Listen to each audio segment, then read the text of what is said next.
Buenas noches con todos, bienvenidos al segundo episodio de Firewall Voices con nuestro podcast. Bueno, previamente recordando un poco del episodio anterior que hemos hablado desde una perspectiva más progresista, porque es importante recalcar esto, porque en la perspectiva progresista que tuvimos, hablamos más que nada del por qué la censura digital y el cortafuegos en China no era como que era más que nada una censura para las personas. Sin embargo, en este segundo capítulo estamos tomando desde una perspectiva un poquito más conservadora y bueno, hoy vamos a explorar un poco este tema que puede generar debate. ¿Por qué? Porque esto más que nada es un mecanismo de control para una estabilidad y soberanía. Y bueno, si lo vemos desde una perspectiva conservadora, podemos analizar cómo estas limitaciones en realidad, más que una censura, puede ser una protección para China. O bueno, eso es lo que podríamos decir desde una perspectiva conservadora. ¿Qué opina el resto? Estamos hoy día con Marcelo, con Ariane y con Nicole, otra vez. Hola, ¿cómo están todos? Bueno, Hola. Alfonsina, yo creo que este episodio va a girar más en torno a tres ejes, ¿no? Como el primero sería el rol del Estado en proteger la estabilidad y el orden social. Y creo que el segundo podría ser como la defensa de la soberanía nacional frente a influencias externas. Pero no sé, muchos vamos a tener diferentes opiniones. ¿Qué me puedes decir, Marcelo? También tenemos que no se olviden de que vamos a hablar sobre el framing, cómo es que se da la censura Ujú. dentro de China también, Claro. cómo es que utilizan la Yeraceri. Y para ser breves también, creo que es necesario que las personas que nos están escuchando puedan entender que el conservadurismo defiende principalmente un par de ideas, que es estabilidad, tradición y soberanía estatal. Entonces, en base a este punto de vista, vamos a ir hablando y detallando de una manera más profunda dentro de cada situación con respecto a la censura digital que existe, tanto en China como en otros países, ¿no? Claro, también es Em, importante contextualizar a lo que en China prácticamente tiene como 1.12 millones de usuarios de Internet y sin embargo esto es muy curioso porque China tiene de alguna manera, no tiene plataformas como Google, Facebook, Twitter y YouTube y como hablamos en el anterior podcast, si bien tiene TikTok, allá se vende como Douyin y no es el mismo que venden usualmente ya sea para Estados Unidos. Entonces, es curioso mencionarlo de framing, seri, incluso la gobernanza informativa, porque de esta manera puede resultar curioso la cantidad de personas que tiene, o bueno, los usuarios que tienen internet a pesar de la censura que puede tener. Entonces, podemos empezar hablando sobre eso. Sí, bueno, como mencionaba Marcelo, y tú, ahora mismo, hablando de todas esas técnicas sociales, yo creo que habría que comenzar, ¿no? Un poco con el framing sobre cómo se presenta la censura en el discurso público. ¿Qué me pueden decir de eso? O sea, en Occidente el framing dominante pinta la censura como represión, pero desde una visión conservadora el marco es distinto, ¿no? Sería como la protección cultural y la soberanía nacional. No sé, ¿ustedes qué piensan sobre el gran cortafuegos dentro de este tema? No sé, ¿qué me pueden decir? Mira, Nicole, ¿tienes alguna opinión? No, sigue, dale. Mira, algo muy curioso es que antes de empezar el podcast estaba hablando con Marcelo sobre el artículo 51, el cual Mm. respalda la Constitución china que el artículo 51 nos establece que si bien los derechos individuales no pueden terminar perjudicando el interés del Estado o la sociedad. Y bajo esta premisa, obviamente China ha promulgado más de 140 leyes aproximadamente sobre el ciberespacio. Como te comenté, había estado hablando eso con Marcelo justo antes de empezar el podcast. Entonces, Marcelo creo que iba a comentar un poco más sobre eso. sí, claramente, como me comentas, dentro de lo que vendría a ser el artículo chino, todo lo que nos has comentado claramente tiene un porqué. Y es que básicamente China, al ser un gobierno que básicamente tiene el gran cortafuegos, lo que busca básicamente es proteger su soberanía. Eh, ¿A través de qué? A través de mecanismos de un control de firewall, a través del control de la narrativa y todo lo que representa. Entonces, me gustaría primero enmarcar una pregunta y es cómo se presenta realmente el framing dentro de cada país y básicamente en los discursos públicos, ¿no? Y ya teniendo en cuenta lo que es el conservadurismo, entonces la censura como tal no se presenta como un mecanismo de restricción, sino de protección.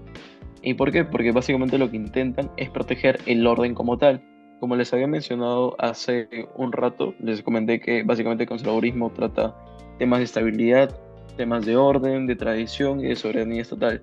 Básicamente el conservadurismo quiere eso, no quiere que haya un cambio como tal tan brusco a causa de las redes o de los medios digitales, sino quiere mantener un orden. Y más aún considerando que China es un país con con una gran cantidad de habitantes, y si no hay un control como tal, esto se puede salir de las manos, porque a una mayor cantidad de participación también esto puede conllevar a una polarización, fragmentación, y lo que China como Estado busca no es eso, busca que todos estén de acuerdo y que apoyen al gobierno, que haya una estabilidad, un orden, y aún más en el contexto en el que se encuentran ahora, ¿no? Entonces me gustaría que, por ejemplo, Nicole me pueda comentar qué es lo que piensa acerca del framing, cómo es que lo define y ese tema importante, ¿no?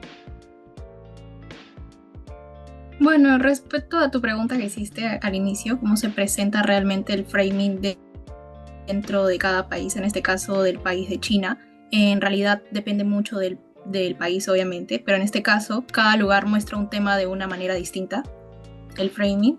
Se podría decir que en algunos lados la censura se presenta como algo malo, porque obviamente afecta la libertad, pero en otros se muestra como algo necesario para mantener el orden. En este caso, el framing, como ya habías mencionado, cambia según lo que cada sociedad valora y lo que quiere proteger. Eso es lo que logro entender sobre eso. ¿Qué me podrían decir ustedes? Bueno, yo creo que está bastante, tu opinión es bastante buena, justamente con lo que estaba mencionando Marcelo. Tengo un comentario breve sobre lo que es el conservadurismo, perdón, y el control de los habitantes de China, porque ya sabemos todos que es una población bastante grande. Yo creo que desde una perspectiva conservadora, el control estatal sobre ciertos aspectos de la vida pública no es autoritarismo, sino una forma de querer garantizar un poco de orden. No tanto de orden, sino más de estabilidad y continuidad estatal. Entonces, no creo que se trate de restringir libertades, sino de evitar que la sociedad, ¿cómo lo puedo decir? Que la sociedad no caiga en un caos. Por así decirlo, la manipulación externa o la degradación social. Yo creo que el Estado actúa como un guardián que protege a la nación cuando los riesgos son demasiado grandes para dejarlos al azar, porque teniendo esa gran población es bastante importante que el Estado actúe como un guardián, como acabo de mencionar. Esto es desde una mirada más conservadora, como pueden apreciar. Yo creo que siento que el framing en este contexto más que todo se define en presentar el control estatal no como censura, sino también como una protección. Y regularización responsable también podría ser algo que China tenga en visión. Y bueno, no sé, yo creo que eso sería en una mirada como para comentar sobre el conservadurismo. Me gustaría tomar la palabra de manera breve y claro, entonces me gustaría también hacer una pregunta para todos los que estén ahorita presentes y es, o sea, ya, tenemos que el conservadurismo es orden, estabilidad y tradición como premisa, ¿no? Entonces, ¿el conservadurismo como tal acepta la libertad de expresión o más que todo la utiliza de acuerdo a sus fines políticos? No sé si Alfonsina me podría ayudar con eso. Bueno, yo más que nada creo que esta censura, si lo vemos de un lado conservador, no es tanto como una manipulación o decir, ¿saben qué? Ustedes no pueden opinar y eso, sino de repente es un control que pueden tener a la información o a los ataques exteriores que pueden tener. Ya que si lo vemos desde una perspectiva conservadora, en realidad China estaría protegiendo a sus ciudadanos, más que censurarlos, más que esto, al de repente no permitir que entre información exterior o algo así, hace que los ciudadanos no puedan consumir de repente cosas que puedan dañar la nacionalidad, por así decirlo. Claro, Sí, y yo también creo lo similar. Desde la visión conservadora, como estás mencionando, la libertad de expresión sí existe, pero tiene límites, como están diciendo. En China, por ejemplo, la gente, como estaba diciendo Alfonsina, puede hablar y compartir sus ideas, pero si algo puede causar problemas o desorden en el país, de por sí el gobierno es el que está ahí al pendiente, regulándolo, y no es para callar a todos, sino protegerlo tanto en el orden, la cultura y la estabilidad del país. Entonces no habría libertad de expresión, ¿o sí? ¿O sería una libertad de expresión limitada? ¿Cuál es tu opinión acerca de eso, Nicole? Yo, mira, te digo algo, yo creo que depende también del enfoque ideológico, desde dentro del sistema chino y desde miradas conservadoras, autoritarias. Sí, China protege a su población porque está, bueno, ya como ya mencioné, evita un caos social, por eso trata de ser el guardián de la población. O sea, más que todo, China trata de prever lo que es alguna manipulación, no sé, por ejemplo, el terrorismo o separatismo, porque es como ya hemos repetido bastantes veces, bueno, en realidad múltiples veces, China tiene una de las poblaciones más grandes del mundo.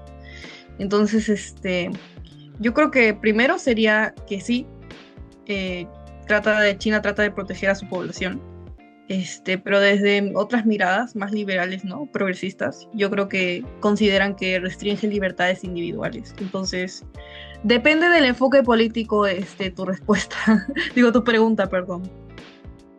Yo creo que en realidad es un tema muy importante y también como mencionan mucho, la población de China es muy grande. Entonces, otro tema que sería muy interesante traer es la alfabetización mediática, ya que en estos tiempos vivimos en una era donde la desinformación es grande, entonces usualmente no hay esto de la alfabetización mediática, porque la gente usualmente se deja guiar por sus emociones y al leer alguna noticia no toman muy en cuenta si es real o no, y esto puede parecer raro, pero sí puede terminar siendo un peligro, porque la desinformación puede hacer que de repente las personas no tomen una decisión correcta. Por ende, China está muy consciente de esto y lo que impulsa es una alfabetización digital masiva, buscando que así los ciudadanos no solamente puedan acceder a la información, sino que esta información sea viable. Entonces, si lo vemos desde un punto conservador, en realidad China está controlando si la información que puede entrar o no puede entrar es real o es fake, porque como estamos en una era donde las noticias corren como si no hubiera un mañana, no sabemos bien si lo que estamos leyendo es real o no. Entonces, si lo vemos en una postura conservadora, podemos decir que al menos China, al tener un control de lo que se puede leer o no, evita que los ciudadanos puedan leer fake news. ¿O qué opina el resto en ese sentido? Me gustaría hacer una pregunta a mis más compañeras, y es, ok, China filtra lo que puede ser verdad, lo que puede ser mentira, con el fin de proteger y mantener una estabilidad social. Entonces, bajo esa premisa, ¿de qué manera uno puede acceder a la información real? ¿Qué mecanismos, cuál podría ser la estrategia que podemos utilizar para poder obtener información real cuando ya existe una censura? Independientemente del caso de China, que creo que el caso de China es muy complejo, ¿no? Porque ellos tienen un control como tal, sino, por ejemplo, recientemente tenemos el caso en nuestro país que estaban promulgando una ley donde los periodistas o las personas de redes que hablaban mal de los políticos tendrían que ser sancionados.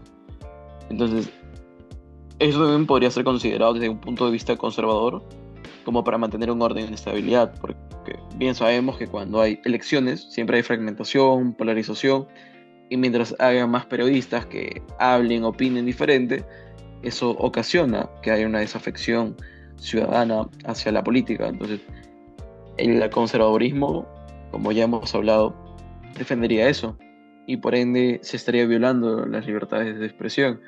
¿De qué manera podemos nosotros actuar frente a ese tipo de acciones? ¿Cuál es nuestro rol para poder hacer frente a esto? Independientemente de la parte conservadora, que le dejamos claro, ¿no?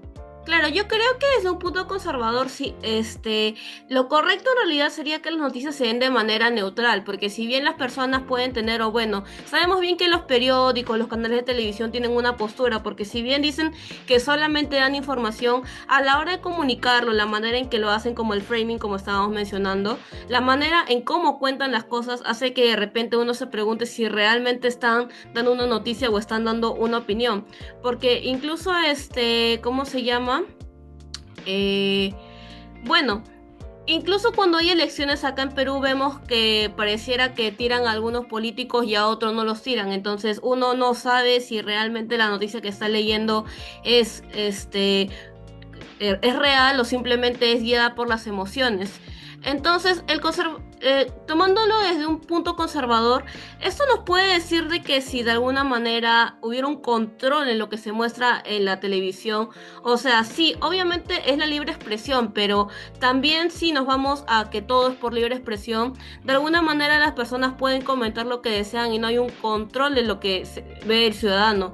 Entonces, el ciudadano de repente dejándose llevar por las emociones de las personas que hablan, simplemente puede votar y ya. Entonces, yo creo que si lo vemos de un punto conservador y de cómo China está controlando un poco qué es lo que entra o qué es lo que no entra al país, podría ser de que si bien se puede considerar censura, sería un control de información para no dejarnos guiar tanto por las emociones y dejarnos guiarnos por la información que es viable, porque es muy diferente que un medio nos diga que tal político ha hecho tal cosa a que simplemente nos dé la información o que de repente digan, en el caso de López Aliaga con lo de los trenes, que hubo mucha polémica con eso, al menos acá en Perú. Cuando yo leía La República veía que prácticamente decían como comentarios en comillas, que él no sabía administrar y todo eso, mientras que en otros periódicos, si bien comentaban un poco de eso, daban la información, no era como que decían otra vez el presidente López Aliaga trajo unos trenes que no están en funcionamiento, gastando el dinero del Perú.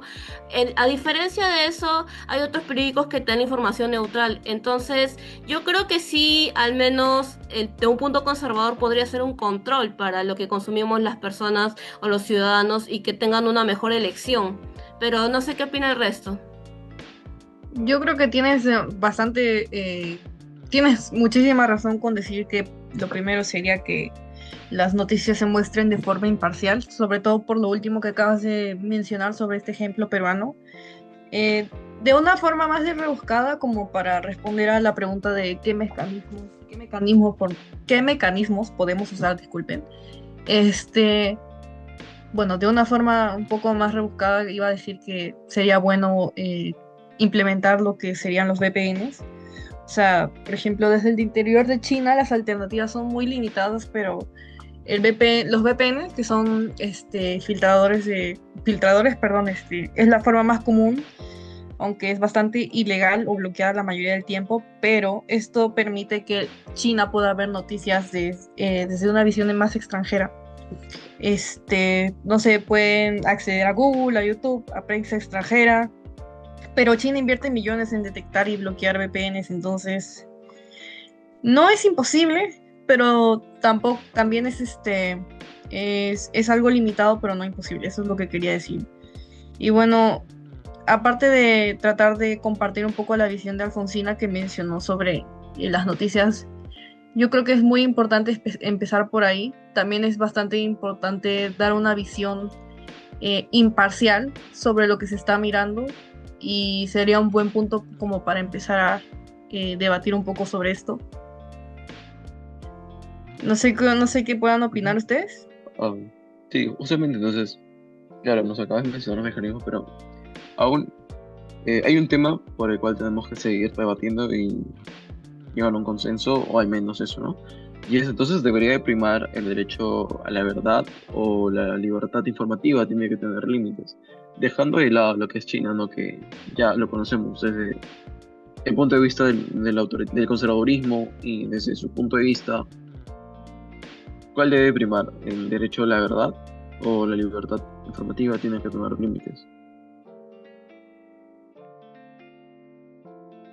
Bueno, yo creo que debería de primar sobre todo el derecho a la verdad, pero obviamente con cuidado, ya que la libertad de información, como sabemos, es importante, pero no puede ser en total. no puede ser total, ya que puede hacer que la gente reciba información falsa o peligrosa. Y los límites, sobre todo, ayudan a proteger a la sociedad para que las personas puedan confiar en qué leen y que no se creen rumores que puedan causar problemas a futuro. Claro, y en sociedades como la nuestra, en gobiernos como los que hemos tenido, ¿el derecho a la verdad con limitantes funcionaría?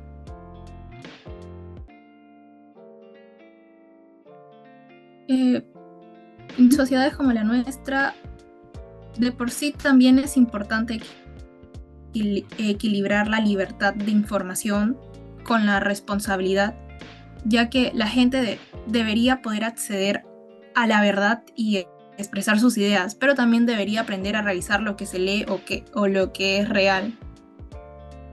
Y como ya había mencionado mi compañera Alfonsina, la alfabetización mediática y el acceso responsable ayudan a la información que se use bien, evitando...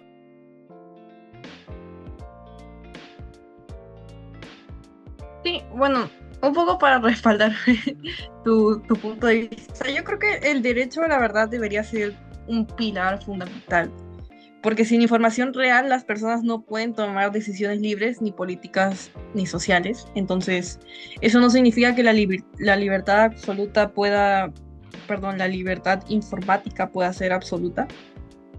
Yo creo que toda libertad requiere límites, ¿no? Creo que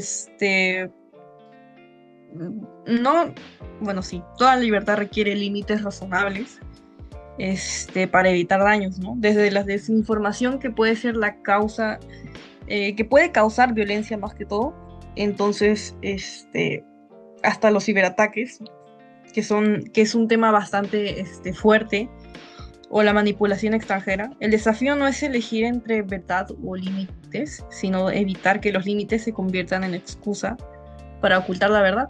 Y creo que eso es algo que deberíamos tomar en cuenta, ¿no? Porque si me preguntas que el derecho a la verdad debe primar o la libertad informativa debe tener límites, yo creo que una explicación un poco más profunda, si desean que me desarrolle más, es que el derecho a la libertad debe primar porque garantiza decisiones informadas y evita que las narrativas sean engañosas, que sean fabricadas, y esto básicamente protege la autonomía. Y sin verdad, la sociedad vive en una ilusión organizada. Entonces creo que eso sería también una respuesta un poco más desarrollada para responder a tu pregunta, Marcelo. Pero, ¿qué me puedes decir tú sobre esta misma pregunta? ¿Tú cómo crees que debería ser? Bueno, tomando en consideración las clases que hemos tenido, Ujú. la libertad está plasmada en casi todas las constituciones de América Latina. Tenemos, por ejemplo, el caso nuestro, donde está, si más no lo recuerdo, debería estar en el artículo 6 sobre la libertad de expresión. Y también dentro de la Constitución mexicana, no, de hecho, estoy confundiendo. En el artículo 2 está dentro de nuestro país, y en el artículo 6 en la Constitución mexicana. También tenemos en la Comisión de Derechos Humanos, que también la protege. Sin embargo, como ustedes están comentando, tiene que haber límites, y es cierto. Pero a pesar de esto, la información sin control, como bien sabemos, no es libertad, es caos. Entonces, la información tiene que ser controlada. Y también respondiendo a lo que les comenté, en sociedades como las nuestras, donde la democracia es débil y las instituciones están debilitadas, proponer un control informativo no es viable por el mismo hecho de que la población no confía en nuestras instituciones. Sin embargo, es el deber nuestro como ciudadanos filtrar la información con los mecanismos que tenemos y con los mecanismos que aprendemos a causa de la alfabetización también, ¿no? Claro, Entonces, un punto que están mencionando y que sí me resulta bastante curioso es que, por ejemplo, si bien obviamente tiene que primar la verdad y también existe libertad de expresión, yo creo que debería haber un control en la libertad de expresión en la forma en que de repente se pueden decir las noticias, como el framing, como ya hemos comentado desde el podcast anterior. El framing, de alguna manera, el cómo se cuentan es muy importante, porque en realidad la libertad de expresión sí es importante en el sentido de que si yo no estoy de acuerdo con algo, lo puedo decir, y si la otra persona no está de acuerdo con algo, lo puede decir. La cosa es informar el porqué y no simplemente dejarnos guiar por las emociones. Entonces debería de haber un mayor control en ese sentido, de que si bien yo puedo tener una opinión completamente diferente a la que tiene otra persona, existe un control de que esta información se haga de manera informativa, o sea, no de manera sentimental, no que yo porque le tenga cual era un político lo voy a destruir solamente porque me cae mal, no, sino darle información concreta y específica para que de alguna manera, si bien de repente mi punto, ya sea de derecha, izquierda o centro, sea de alguna manera informativo más que sentimental. Entonces yo creo que si bien debe primar la verdad, también es importante que exista una libertad de expresión pero con control. ¿Por qué? Porque si de alguna manera eso ya sería de alguna manera censura, bueno, creo que no sería como que muy justo, pero si lo vemos de una mirada conservadora de lo que estamos prácticamente, de lo que trata este episodio, yo creo que debería primar en realidad la verdad, o sea, que la información sea verídica, que la información sea, de alguna manera sustentable y que tenga de alguna manera efecto el por qué está, o sea, no que sea el que yo opine tal cosa y termine de repente siendo algo muy diferente. Entonces, si lo vemos desde una mirada conservadora, pues sí es muy importante. Ahora, ya para casi finalizar, algo que me resulta muy importante de mencionar es el setting, que lo hemos mencionado, y cómo China de alguna manera puede agarrar esto para, de alguna manera, bueno, controlar controlar qué es lo que entra al país. ¿Y por qué es importante mencionar el setting? Porque de alguna manera esto es como qué se permite qué información permiten que se vea y qué información no permiten que se vea. Entonces es importante esto porque si lo tomamos en la mirada conservadora, de alguna manera esto permite que los ciudadanos no se, de repente no, por así decirlo, infecten de noticias falsas o de información falsa. Y bueno, si bien es importante la libertad de expresión, yo creo que también es importante que la información que llega a los oyentes sea verídica. O bueno, ¿qué es lo que pueden opinar ustedes ante esto? O sea, como dices, el setting es clave, ¿no? China no es solo un país, es una civilización de 5.000 años de historia y la gobernanza informativa busca preservar esa identidad frente a la homogenización cultural global. Entonces, el Gran Cortafuegos, por ejemplo, no es solo improvisado, combina bloqueo de IP y también inspección profunda de paquetes. Como yo mencioné, en China invierte millones en bloquear lo que es el VPN. Bueno, billones en que muchas personas no puedan acceder a para blindar el ecosistema digital. Incluso exporta esta tecnología a países como Pakistán y Etiopía, consolidando un modelo de soberanía digital. Pero, ¿es gobernanza o control autoritario? ¿Ustedes qué me pueden decir sobre esta parte? Yo creo que sería gobernanza estratégica, pero tengo un fundamento como para mencionarlo así. China aplica el principio de regulación inclusiva y prudente. Fomenta innovación digital, pero establece límites para evitar riesgos sociales y políticos. Entonces, yo creo que sería una gobernanza estratégica. Alguien puede discrepar o puede decir algo distinto, pero si me quieren compartir los pensamientos que tienen con respecto a esta pregunta, si es gobernanza o control autoritario, no sé, con respecto a lo que Alfonsina mencionó del setting, que es algo clave para este tema. Mira, yo lo pondría que es una gobernanza que utiliza métodos autoritarios, Claro, que básicamente busca mantener una estabilidad, un orden, y que haya una cohesión tanto entre Estado, gobernantes y mecanismos que se llegan a implementar dentro de la soberanía digital que tienen, ¿no? ¿Y por qué es gobernanza? Porque está regulando el sistema que tiene, o el ecosistema informativo, donde organiza las cosas a través de ¿qué? A través de una agenda setting, a través de la censura, a través del algoritmo. Y es autoritario, ¿por qué? Porque como bien sabemos, todos los gobiernos autoritarios utilizan el control para concentrar el poder. Entonces, por tanto y demás, en la parte autoritaria es porque restringe las libertades. Y más que nada, las libertades digitales. ¿Por qué? Porque no todos pueden tener acceso a información que no haya sido previamente verificada por el gobierno, debido a que bloquea plataformas, hay una vigilancia, un control, y básicamente eso. Entonces, es una gobernanza con ciertos matices de un autoritarismo, ¿no? Adicionalmente, me gustaría terminar ya de mi parte, que recordemos también que teníamos conceptos como el Sharp Power, y básicamente China, ¿qué es lo que hace con su modelo? Lo exporta a través de medios y pues a través también de lo que vendría a ser la propaganda. Crea medios internacionales como Xinhua News, donde básicamente exporta todo lo bueno del país, más no todo lo malo también. Hace lo que vendría a ser a través de sus institutos Confucios, exporta la idea de lo que vendría a ser la gobernanza digital, del control, la censura, y utiliza el TikTok como una herramienta también de soft power, porque a través de esta pues llega e influye en los demás países, y de alguna u otra manera ya va recopilando información, sea gustos, tendencias, y básicamente en el mundo, al día de hoy, todos nosotros hemos interactuado al menos en alguna ocasión con TikTok, y ya le hemos entregado datos, como cuáles, el que yo por ejemplo hoy ingreso a mi TikTok, y en mi TikTok me aparece música, me aparece videos de fútbol, videos de moda o algún video relacionado a lo que busco. Entonces, China no solamente tiene una censura digital dentro de su país, sino que la trata de exportar de una manera bonita a través de los medios de comunicación, utilizando, como ya les comenté, el Sharp Power y el Soft Power. Entonces, eso sería toda mi parte y me gustaría también que podamos concluir con las ideas de cada uno.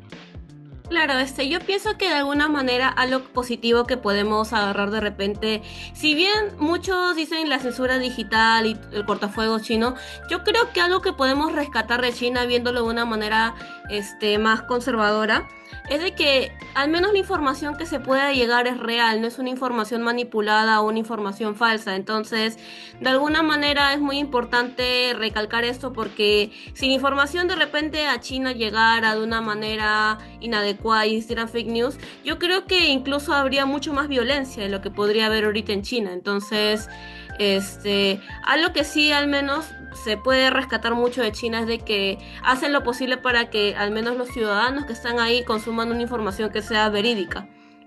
Y bueno, para ya cada una que puede ir concluyendo con los pocos minutos que nos queda del podcast. Ariana, Nicole. Sí, yo justo iba a decir algo con respecto a lo primero que estábamos hablando, porque me llamó bastante la atención que utilizáramos los términos del Sharp Power, por ejemplo. Yo creo que ya para terminar, desde la postura conservadora que estábamos compartiendo, creo que la censura digital en China puede verse, ¿no?, como una herramienta de Estado para evitar el colapso social. Como ya hemos compartido, siento que ellos más que todo intentan protegerse y siento que es algo bastante importante que debemos de entender de un país con tanta población. Ya para finalizar, Nicole, ¿tienes algo para compartir? Bueno, para finalizar me gustaría mencionar un punto que me gustó bastante, que mencionó mi compañera Alfonsina sobre la alfabetización mediática, que ya lo había mencionado bastantes veces el profesor, que se podría decir que es importante, ya que nos enseña a analizar la información que recibimos y por otro lado nos ayuda a diferenciar lo que es verdadero y lo que es verdadero de lo que es falso, y a usar la información de manera responsable. Y eso es algo que he podido tomar de todo lo que hemos estado hablando. Bueno, en todo caso, con esto ya concluimos el segundo capítulo. Ya con esto concluimos el capítulo por el día de hoy, valga la redundancia, en donde hoy hemos visto desde una mirada conservadora lo que es tanto el cortafuegos chino como la censura digital. Y bueno, el próximo episodio ya será desde una postura diferente. Agradezco el tiempo de todos ustedes y hasta un siguiente episodio. Por favor, síganos en nuestras redes sociales, en YouTube y en Instagram, y de vez en cuando subimos algún TikTok sobre lo que hemos hablado hoy día. Gracias. Muchas gracias a todos los oyentes. Gracias, chicos. Solo Gracias. sigan sintonizando.